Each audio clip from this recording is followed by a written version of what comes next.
Se você sente dores ao se levantar, subir ou descer uma escada e sente como se seu joelho tivesse dificuldade de sustentar o peso do seu corpo por muito tempo, e aparentemente você não tem nenhum tipo de lesão ou limitação articular, uma das prováveis causas dessas dores nos joelhos é a condromalácia. A condromalácia é o nome que se dá para o desgaste da cartilagem. Ela é uma doença crônica degenerativa que compromete a saúde das nossas cartilagens.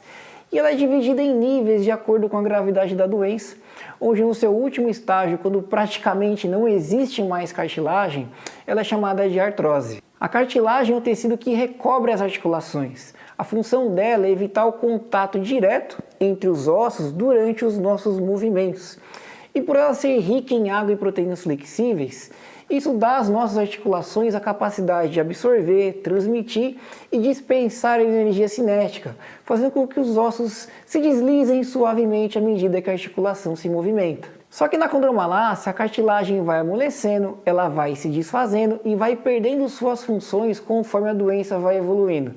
E aí a sobrecarga, o contato entre os ossos vai aumentando e como consequência disso as dores tendem a ficar cada vez mais fortes. E de todas as nossas articulações, a mais acometida por esse desgaste são os nossos joelhos. Inclusive, ela é considerada a principal causa de dor crônica de joelho. O problema é que além dela não ter uma causa definida, a condromalácia não tem cura. De modo geral, as mulheres são mais suscetíveis ao desenvolvimento da condromalácia por conta do perfil anatômico.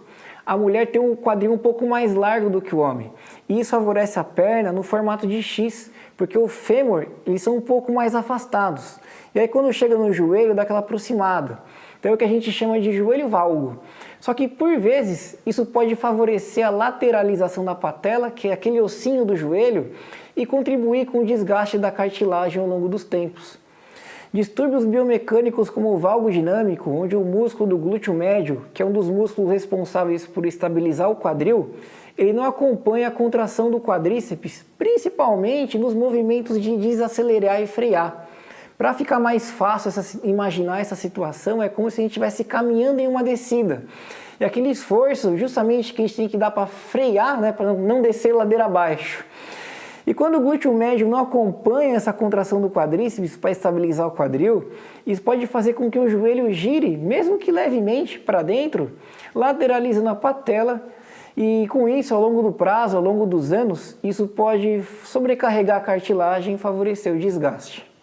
A fragilidade do músculo do quadríceps, que é esse músculo que fica na parte da frente da coxa, quando ele não é fortalecido, né, também pode ser um dos responsáveis. Então, um simples descer de escada já é o suficiente para essa cartilagem receber grandes impactos, que a longo prazo também pode levar ao desgaste da cartilagem. E depois de descoberto e diagnosticado uma condromalácia, o que pode estar sendo feito para tratar essa articulação, já que ela não tem cura? Olha, eu descarto falar de remédio, tá? Para começar, porque não é minha área e porque não existe nenhuma diretriz ou protocolo medicamentoso que garanta essa eficácia. Falam de glucosamina, de condroitina, mas enfim, se tem alguma coisa que funciona, é comprovado, mas que ninguém gosta de fazer, é exercício. O exercício ele é o melhor remédio para prevenção e tratamento da condromalácia. Só que sabe o que acontece? Uma situação comum de acontecer é da pessoa ser sedentária, ela já ter condromalácia. Só que ela nem sabe que tem, porque está no estágio inicial. E as atividades do dia a dia, por elas não exigirem muito esforço das articulações, elas não são suficientes para gerar dor nas fases iniciais. E aí, quando a pessoa finalmente resolve sair do sedentarismo e começar a treinar, a dor aparece por conta do esforço do exercício. E a pessoa para de treinar achando que o exercício está sendo responsável pela dor. E aí vem aquela história, né? Tá vendo? Foi só eu começar a treinar que meu joelho começou a doer. Isso é muito comum de acontecer. Só que olha só, o desgaste ele já existia, já estava lá. Porque ele é um processo crônico, ele acontece ao longo dos anos, não é de uma hora para outra. A pessoa só não sentia dor porque ela não exigia o mínimo das articulações. E aí quando ela submete a articulação a um esforço um pouco maior, como no caso do treino de força, a dor aparece. Então o correto nesse caso não é você achar que o exercício causou a condromalácia, jamais, pelo contrário. O exercício ele te ajudou a identificar um desgaste que já existia e que se não fosse ele, você só iria identificar num estágio muito mais avançado, que é o que geralmente acontece. Porque na grande maioria dos casos, as pessoas que são sedentárias, elas só vão identificar, né, descobrir que estão com condromalácia quando ela já está avançada e a cartilagem já está bem comprometida. Porque como ela não expõe a articulação a nenhum tipo de esforço, a cartilagem vai se desgastando quase que de forma imperceptível ao longo do tempo. E as dores só vão começar a aparecer com o esforço do dia a dia, quando o desgaste já estiver tomando conta. E o principal tratamento para prevenir o que ainda há de cartilagem e evitar que essa condromalácia continue evoluindo é a prática de exercício. Então não é que você não pode fazer exercício, muito pelo contrário, você deve. Os exercícios não só vão impedir que esse desgaste continue acontecendo, que vai evitar a evolução da doença, como também vai trazer ao alívio, né, de reduzir as dores na articulação. O problema é quais os exercícios devem ser feitos e quais devem ser evitados. Porque dependendo do grau do comprometimento, das dores e da causa da condromalácia, da mesma forma que alguns exercícios devem ser evitados, outros a gente tem que dar preferência pensando aí na saúde dessa articulação. A estratégia é que os exercícios de força, eles promovam o fortalecimento dos músculos que estão ao redor dessa articulação. E aí corrigir possíveis desequilíbrios que possam estar acontecendo nesses músculos, porque assim a articulação ela vai estar encapsulada por esses músculos. E isso vai dar estrutura para evitar a sobrecarga e o desgaste da cartilagem.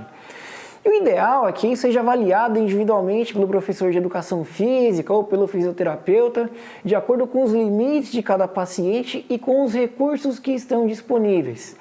Mas, de modo geral, os exercícios isométricos, que são aqueles que você trava o movimento em um determinado ponto da execução, nos movimentos de extensão de joelho, como, por exemplo, o agachamento, o afundo, o leg press, a cadeira extensora, e os movimentos curtinho estendido, onde você limita a amplitude desse movimento, são sugestivos para tratamento.